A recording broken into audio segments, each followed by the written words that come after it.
Welcome to our channel. Today we how to subscribe with eBay Partner Network, beginner guide step by step clearly. Look for the join or sign up button on the home page. Click on this button to begin the registration process. You will be directed to a form that requires your personal information. Fill out the required fields such as your name, email address, and a secure password. After entering your details, read through the terms and conditions carefully. If you agree to them, check the box indicating your acceptance.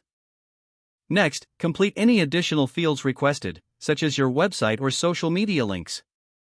This information helps eBay understand how you plan to promote their products.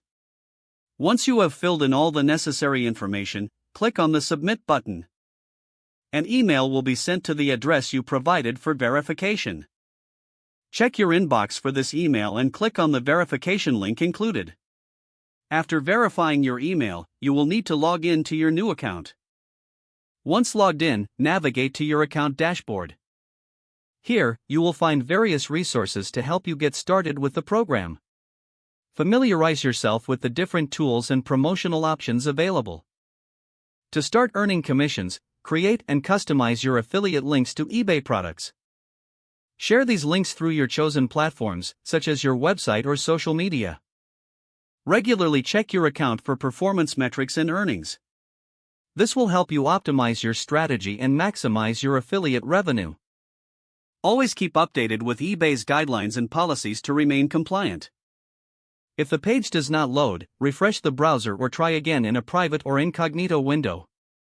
Make sure you are using the correct email address, then retype it carefully to avoid small typos. If your password is not accepted, use the reset option and create a new strong password you can remember. Check your spam folder for verification or security emails, then complete any requested confirmation steps. Enable two-factor authentication if available to improve account security and reduce unauthorized access risk. After signing in, review your profile details so your contact information and settings are accurate and current. If you see an error message, note it down and try again after restarting your device and internet connection. Log out when you finish, especially on shared devices, to keep your account and payment information secure. Don't forget to like this video and subscribe to our channel for more step-by-step tech guides.